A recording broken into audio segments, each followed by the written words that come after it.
This is your PowerPoint for the PowerPoint quiz on the pre-Columbian American period. The native migrants. The first migrants that we think came over to the Americas were the original settlers, and those were the original settlers that came out of Africa. The overall theory is known out of Africa first. The idea of that is that the original human inhabitants started off from Africa and then moved out, and as they spawned out in different directions, they especially went into the Tigris and Euphrates region, where of course they encountered these two huge rivers that they were able to use for irrigation projects. And then they continued to move out farther, out into China, India, and then eventually up into the Russian area, and then over the Bering Strait. Now we think what happened was they moved out across the Bering Strait about 15,000 years ago. This was the time period when the continents were connected through Superpangea and had just started moving apart from each other. And this allowed then for people to travel across this Bering Strait area up by the Alaskan region. The people eventually settled throughout the Americas, especially in North America and Mesoamerica, and for obvious reasons. The climate there was a lot more hospitable, and it allowed them to grow more crops. For example, it allowed them to grow maize, beans, nuts, and rice. One of the most important things to recognize about the people who settled in Mesoamerica, and one thing that makes them different from other regions of the world, is that they were able to grow these crops, but the crops that they were growing were not quite as hardy as the crops that were grown out in Africa and Mesoamerica. In those areas, they were able to farm what were called cereal grains. The kinds of crops like maize, beans, nuts, and rice definitely kept civilizations going and made them extremely prosperous, but in the long term, they weren't going to have the same nutritious value as the types of crops that were used out in the Middle Eastern region. Another huge difference is that the people in Mesoamerica were not able to domesticate animals quite as easily as they were out in the Middle Eastern region. However, having said this, there is a stereotype of natives that's not accurate. And the stereotype is that the natives who lived within the major kingdoms and city-states of the Mesoamerican region really were not quite as competitive or as large as those of the European areas or the Chinese areas. Actually, this is not true. Most of the major kingdoms actually had far more people within their regions, were far more organized, and had a far more complicated and sophisticated type of organization. The truth is that the kingdoms that we see in the Aztec region and the Inca region down in Peru actually easily rivaled the kingdoms of Europe at the time period, and in many cases outnumbered the people that were organized in those areas. When you consider the regions that the Aztecs and the Incas were in, this is even more amazing, given that the Aztecs were in a desert climate and the Incas were high up within the Andes Mountains, very difficult places to live in. What happened with the Aztecs was that there was a collapse of a confederation of tribes known as the Mayans. When the Mayans collapsed in Guatemala and Nicaragua, it led to a power vacuum within the Mesoamerican region. That was then filled by migrants who had come down from North America called the Azteca. The Azteca found a place and named it the capital city, Tenochtitlan. And in Tenochtitlan, they were able to create a massive capital for trade. Now, one of the interesting things about this area was the lack of water due to the desert climate. And yet the Aztecs formed a very complicated irrigation system called champañas. Champañas were basically areas where they would take water and they would keep it within box-like regions. And even though it was stale, they would then clean the water and then use it as irrigation within the desert area. They also created tributes with tribes and local areas that they conquered, creating a massive kingdom in which they conquered these tributes and then allowed them to practice their own culture, government, and economics locally, as long as they included taxation back to the central city of Tenochtitlan. However, this is not to neglect one of the terrible tragedies of the Aztec kingdom as well, and that was the tributary system of human sacrifice. The Aztecs did demand from these tributary tribes that they would give people each year for human sacrifice from the capital city of Tenochtitlan. We think, on a conservative estimate, that there were about 200,000 people who were eventually sacrificed to the gods under the Aztec system. The Peruvian kingdoms. The first group of native migrants formed a religious movement in the Andes Mountains that eventually led to a new kingdom called the Mochi. The Mochi eventually formed into the Incan kingdom, and that kingdom would expand regularly throughout the Peruvian area and throughout the Andes Mountains. The empire expanded outwards and conquered local tribes just like the Aztecs, creating tributary states. This actually was quite amazing given how difficult this area was due to both its altitude and the difficulty of the mountainous regions. But the Incas were so successful in what they did, they actually had a postal system that expanded throughout most of the Andes region, and it was faster and more efficient in its delivery than the Postal Service here in the United States today. They also created a massive irrigation project, and they did this by terracing the lands and the mountains and by raising up areas for water. One of the ways that they were able to make sure that they would conquer is that they made sure that the emperor of the Incas was never allowed to inherit the land of his father. He always had to go out and get his own land, and that created a new system of tributes. Now, just like the Aztecs, though, there is still the tragedy of human sacrifice. Just as with the Aztecs, the Incas demanded that local tribes would provide people for human sacrifice to the major city of Tawantinsuyu. However, these kingdoms were not the only forms of government that the natives would use. Up in the eastern woodlands of the North American continent, tribes organized into what were known as single chiefdom states. They included 500 different nations, and they practiced a variety of agricultural practices. For example, they used something called the slash and burn techniques, where they would slash areas, burn them, and then that would refertilize the land, and then they would move to another area, move back to that area a few years later, and they would be able to use that land for more agriculture. Eventually, though, there were so many different nations, it led to a war over resources. And a story arose after that time period, a myth, that there was a warrior called Hiawatha, and Hiawatha supposedly brought these tribes together around a central system of rituals for condolence. What this eventually became in the eastern woodlands is what would later on be the Iroquois Confederation, in which all these different nations would join together, both as a defensive system against the Europeans who came in, as well as a trading system amongst the natives and between the natives and the Europeans.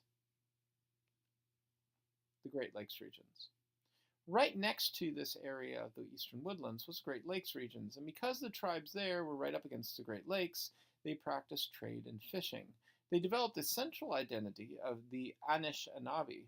However, they were still organized around single unit tribes as well, meaning that there were numerous different tribes just within this larger identity of the Anishinaabe.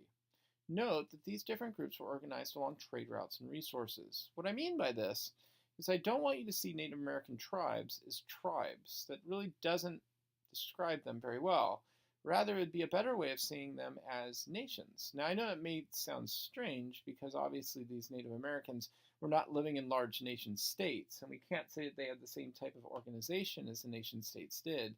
But the way that they saw themselves was acting in and between each other in trading units, sometimes going to war over land or over honor, oftentimes forming confederations for defense against other Native American tribes or against the Europeans. These are the same actions that nation-states use in the balance of power. The Great Plains. A separate group lived on the Great Plains, and these groups generally practiced hunting and gathering techniques and were nomads. They tended to travel with the pattern of the buffalo migration, and they eventually formed into the Sioux Confederation. Europeans much later on would introduce horses, and that would oftentimes change the patterns of nomadic gathering going from place to place with the buffalo. Notice again, though, that here we have a development of a confederation of Indian tribes who are dealing with other confederations of Indian tribes and Europeans over trade and war. Again, it's so important to see these tribes as not so much tribes, but as nations fighting out in a balance of power. The Southwest and the coast. On the Southwest, the big problem was the context of desert and a lack of water. And this is why it's so amazing that the Pueblo Indian, the name given by the Spanish to these Indian groups, would be able to survive and do so well as they did within this region.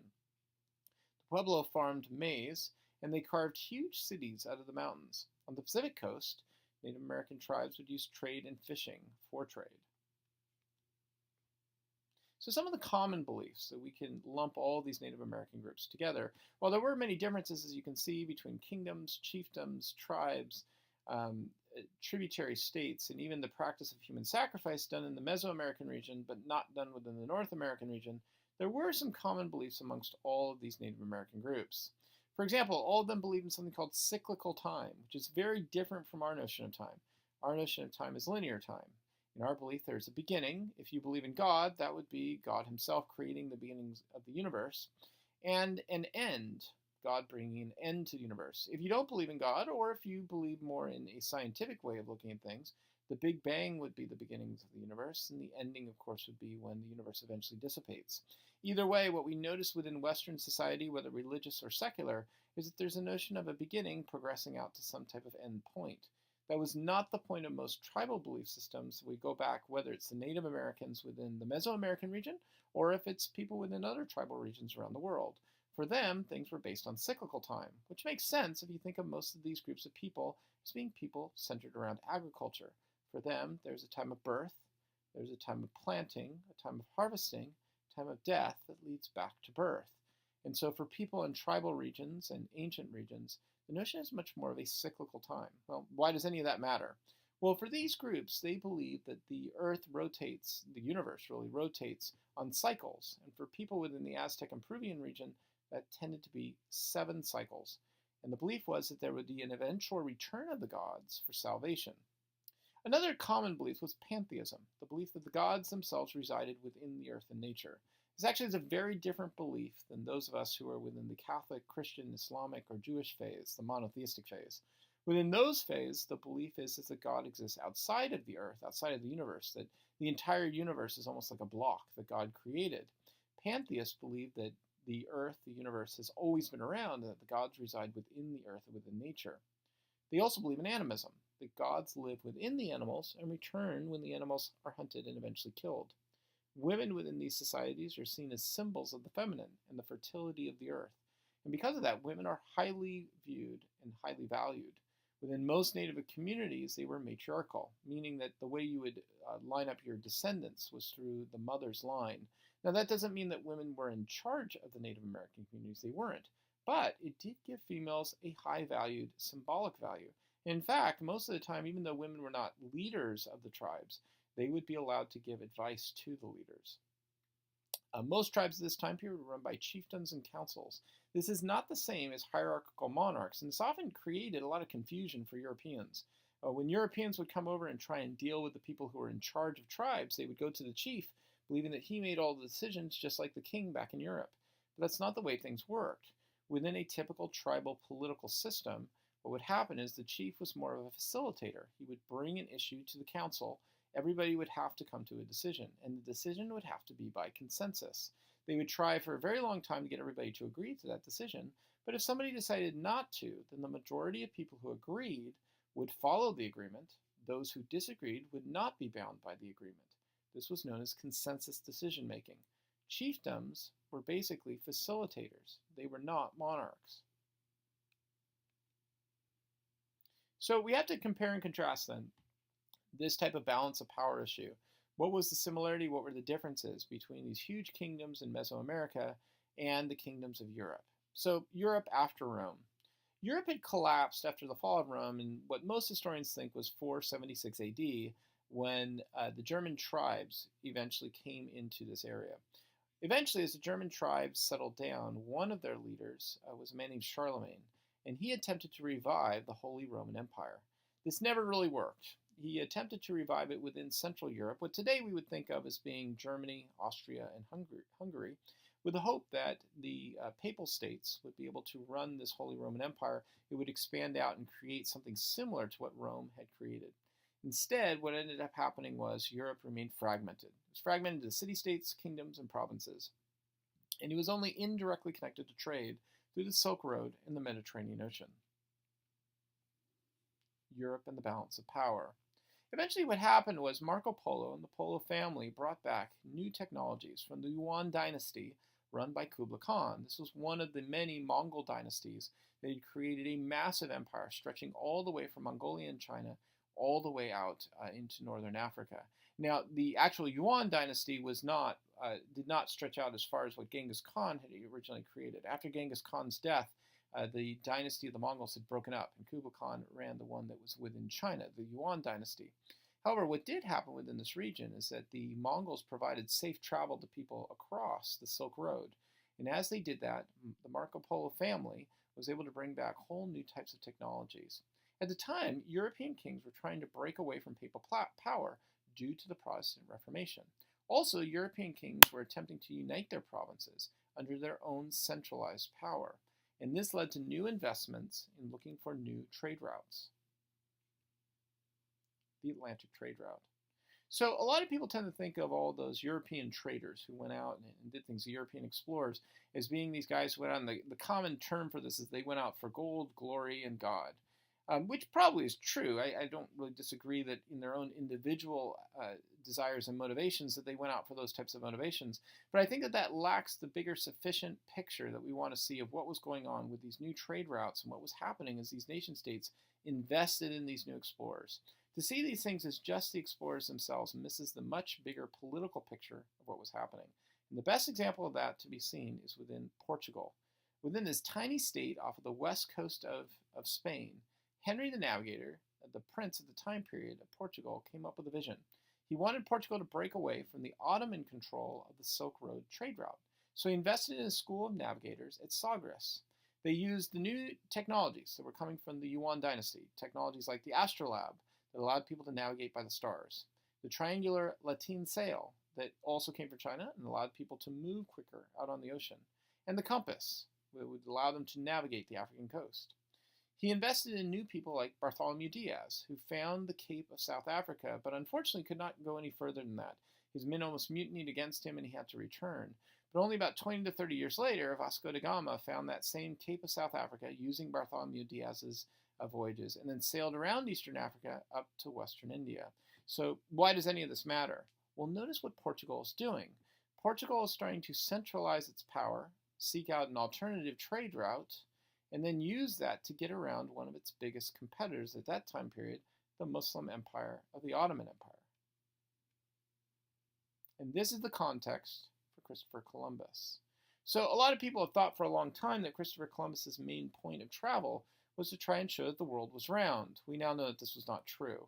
Most educated astronomers and mathematicians already knew that the world was round. There was no need to try to prove this to the people who were well educated at the time in Europe. What Columbus was really after was he was trying to prove that he could find a quicker Western trade route to China, since that was the largest market in the world. Instead, of course, he discovered Hispaniola off the coast of two major continents. Now, how did he get there? Christopher Columbus was actually born in Italy, and he actually went to all the major kingdoms and provinces of Italy trying to get people to buy into his idea that he could find this quicker Western trade route, but none bought into it. Who did buy into it? Well, the two new king and queens of Spain.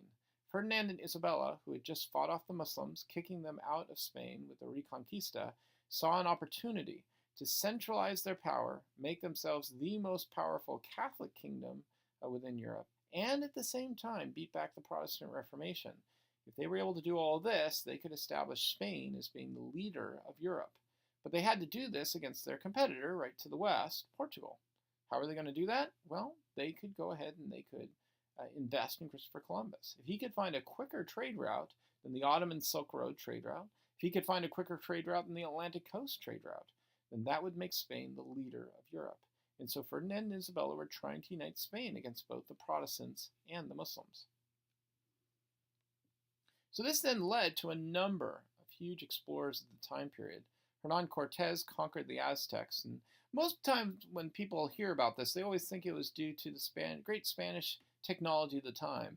In fact, the Spanish technology at that time was not all that great in contrast to the Aztecs. There were a lot of things that had to be done to guns and to cannons at the time to make them a lot more powerful than people would have thought at that original point.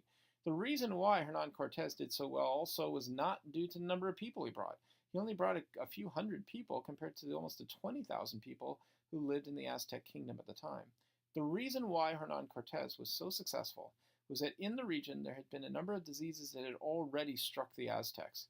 There were a number of volcanic activity that was going on, and Montezuma, the king of the Aztecs, believed that Hernan Cortez had come back as the long-forgotten god who had been kicked out of the Mexican area called Quetzalcoatl.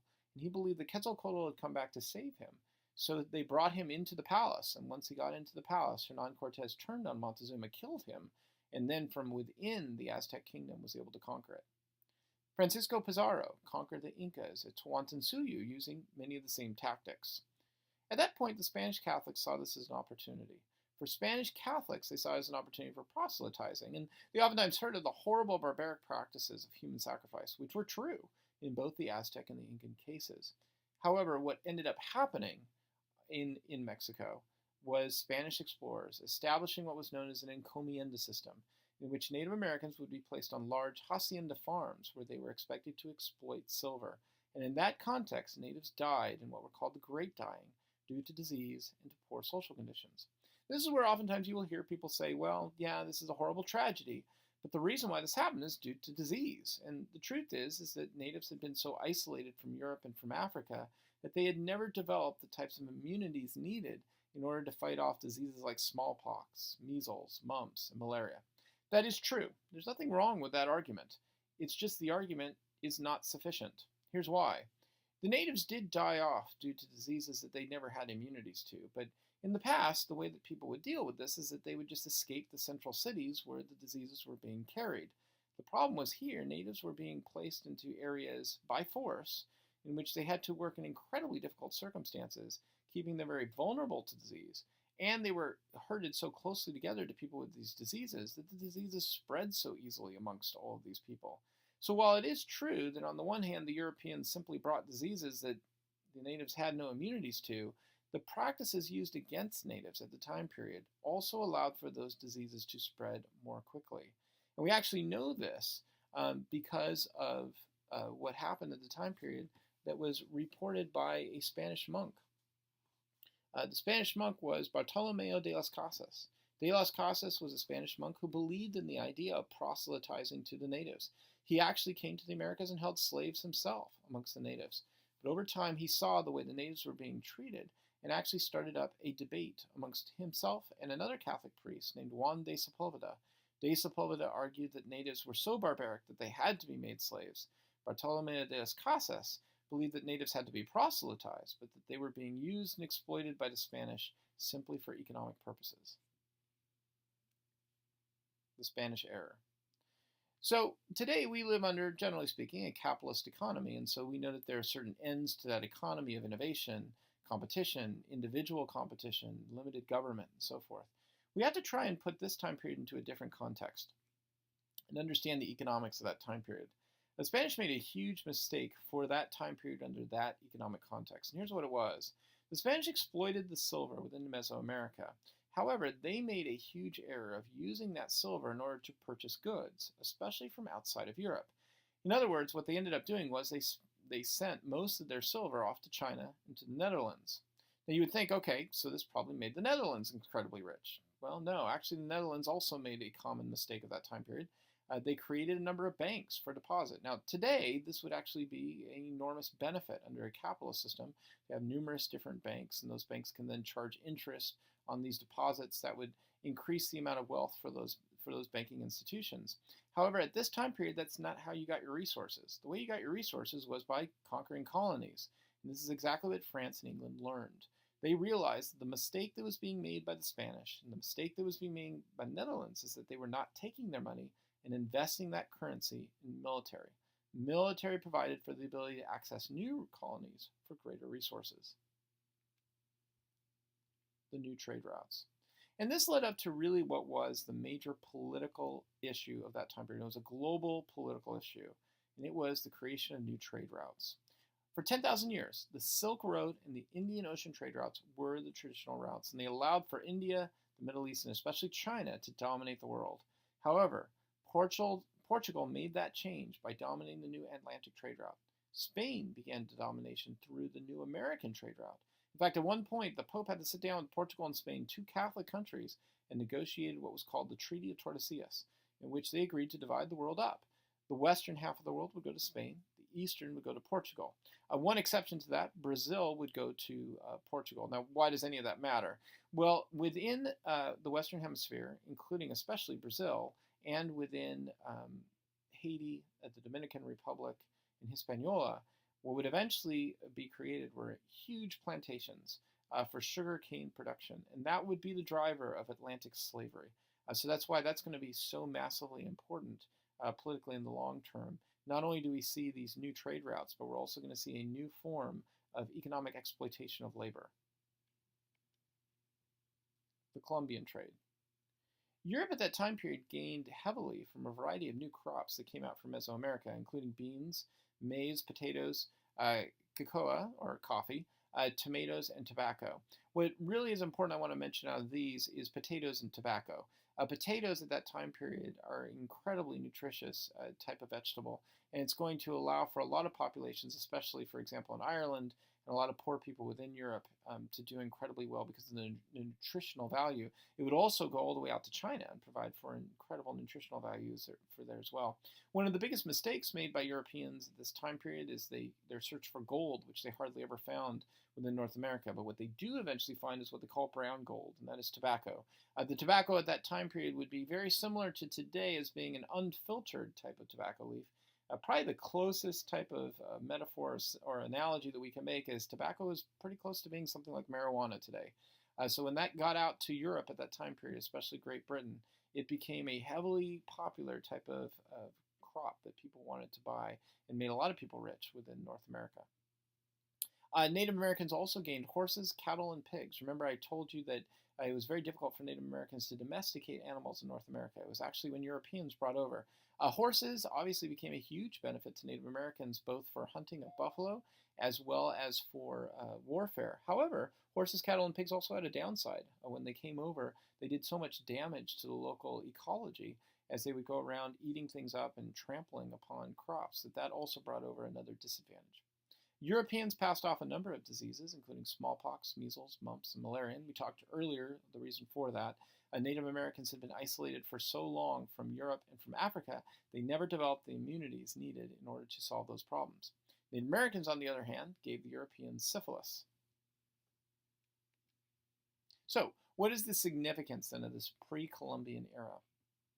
I think a lot of times when people look at this era, it seems like it's so unrelated to what eventually happens within the United States and the development of the Anglo-European traditions, which is pretty understandable. However, there are a few mistakes with that. First of all, Native American kingdoms at the time period were highly complex and actually rivaled European kingdoms. It was not so clear back then that the Europeans were going to dominate the way that they eventually did. Today we look back on it and it just seems kind of obvious that the Europeans were going to be able to dominate. Actually, it took the Europeans 300 years to get into the African kingdoms, and there were a number of things that had to happen for the Europeans to beat back the native kingdoms. For example, it was extremely necessary for them to have the diseases wipe out so many of the natives. If that hadn't happened, the native population was so much larger than the Europeans and so much better organized, it's not so clear that the Europeans would have so easily beaten the native kingdoms. Europeans and natives often were affected by the clash of civilizations, much more than technological sophistication. And we saw this earlier. It was actually Native Americans' beliefs in things like cyclical time and the return of the gods that allowed the Europeans to eventually conquer. One thing I want you to see is that Native Americans oftentimes chose both sides. At times you had confederations like the Iroquois choosing the British against the French. The Native Americans would use one group against the other in order to try to conquer and take land and take resources. They were playing in a massive battle of balance of power of nations. And so I really want you to be able to see this as sort of these frontier wars, or these clash of civilizations. Last up, Europeans and Native Americans are better conceived again as nations. What they were really fighting for was a balance of power in the North American context. Eventually they're going to lose in that balance of power, but that's because we look back on it and see it from our perspective today. If we look back at it at that time period, it was not so clear that the Native Americans were going to lose. A number of situations had to occur in order for that to happen. The spread of disease, the ability for Europeans to find the trade routes that they needed to find, and the Native Americans' choice of which Europeans they were going to ally with and which were going to become their